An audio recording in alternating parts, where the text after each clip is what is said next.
Hello, ഇന്ന് Sunday വ്ളോഗാണ്. അപ്പോൾ ഇന്ന് നമുക്ക് പഠിക്കാനൊന്നും പോകണ്ട, ഒന്നും പറഞ്ഞ് കിടന്നുറങ്ങാനും പറ്റത്തില്ല. പക്ഷേ ഇന്ന് സൺഡേ ആയതുകൊണ്ട് പള്ളിയിൽ പോകണം. അത് കാരണം ഞാൻ കുറച്ചധികം നേരത്തെ എണീറ്റിട്ട് ബ്രേക്ക്ഫാസ്റ്റ് ഒക്കെ ഉണ്ടാക്കി ചായയൊക്കെ ഇട്ട് കുടിച്ചിട്ടാണ് പോകുന്നത്. ബ്രേക്ക്ഫാസ്റ്റ് കഴിക്കാറില്ല, തിരിച്ച് വന്നിട്ടേ കഴിക്കാറുള്ളൂ. അപ്പോൾ ചായ ഇട്ട് ആദ്യം തന്നെ വെച്ചു. ചായ ഇട്ടതിന് ശേഷം നമ്മൾ വെളിയിലോട്ടൊക്കെ ഇറങ്ങിയിട്ട് പൂവിൻ്റെ അടുത്തൊക്കെ ഒന്ന് പോയി. ഇപ്പോൾ കുറച്ച് അങ്ങോട്ട് ഒന്ന് നേരം വെളുക്കാനുണ്ട്.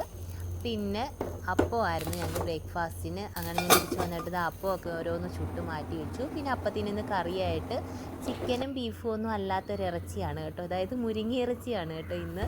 അപ്പോൾ ഞാൻ വിചാരിച്ചു മുരിങ്ങ ഇറച്ചി അങ്ങ് അപ്പത്തിൻ്റെ കൂടെ അങ്ങ് എടുക്കാമെന്ന്. അങ്ങനെ മുരിങ്ങ ഇറച്ചിക്കുള്ള ഉള്ളിയൊക്കെ അരിഞ്ഞ് വെച്ചിട്ടുണ്ടായിരുന്നു. മുരിങ്ങ ഇറച്ചി ആദ്യം മഞ്ഞളും കുറച്ച് കാശ്മീരി മുളക് പൊടി ഇട്ടൊക്കെ ഒന്ന് വേവിച്ച് മാറ്റി വെച്ചു. ശേഷം മൺചട്ടിയിലേക്ക് കുറച്ച് വെളുത്തുള്ളി വെച്ചിട്ട് കുറച്ച് വെളുത്തുള്ളി, ഇഞ്ചി, പച്ചമുളക്, കറിവേപ്പില, പിന്നെ കുറച്ച് ചെറിയ ഉള്ളി, സവാള എല്ലാം കൂടെ അരിഞ്ഞതും കൂടി ഇട്ടൊന്ന് നല്ലതുപോലെ ഒന്ന് വഴറ്റി.